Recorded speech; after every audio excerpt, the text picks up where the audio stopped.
Good morning student. बेटा 10th class SST class आपकी 10th B में आपका चल रहा है नागरिक शास्त्र। और आज हम बात करेंगे 5वें अध्याय पर, 5वां चैप्टर आपका। और अध्याय का नाम है बेटा जन संघर्ष और आंदोलन।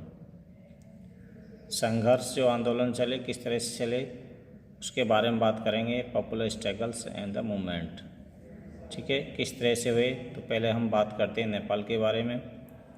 नेपाल में जनसंघर्ष होता है, किस लिए होता है? डेमोक्रेसी को लाने के लिए।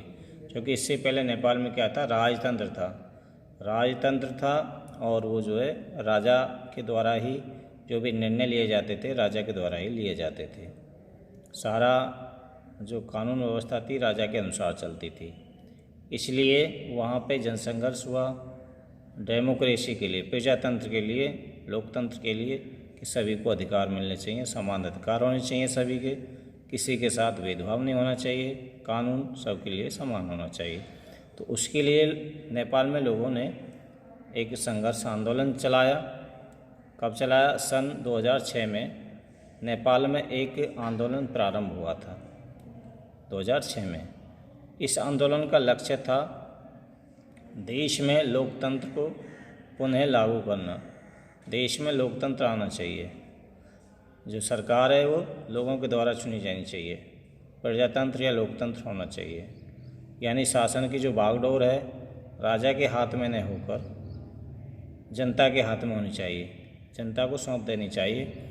जनता के द्वारा ही चुनाव करके प्रधानमंत्री वहाँ पे बनाया जाना चाहिए। लोगों की ये डिमांड थी। नेपाल सन 1919 में लोकतंत्र देश बन चुका था। उससे पहले 1990 में एक लोकतंत्र बन गया था, लेकिन बीच में क्यों राजतंत्र बन गया उसके बारे में बताऊंगा मैं। 1990 के पहले नेपाल की राजा वीरेंद्र राजा थे, वो राज्य करते थे, उनका राज था। लोकतंत्र स्थापित होने के बाद राजा वीरेंद्र को औपचारिक रूप से राज्य का प्रधान बना दिया गया था। लेकिन 1990 के बाद क्या हुआ? जो राजा वीरेंद्र थे उनको एक औपचारिक राजा का दर्जा दे दिया गया, लेकिन वहाँ पे प्रजातंत्र शुरू हो गया था। प्रजातंत्र के द्वारा सरकार बनाई जा गई थी। परंतु होता क्या, वास्तविकता सत्ता का जो प्रयोग होता था वो जनता के निर्वाचित प्रतिनिधियों के हाथ में ही था और जनता के द्वारा ही चुना जाता था। लेकिन हुआ क्या बाद में? लेकिन शाही खानदाने में एक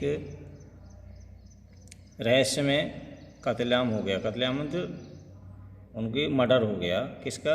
राजा वीरेंद्र का।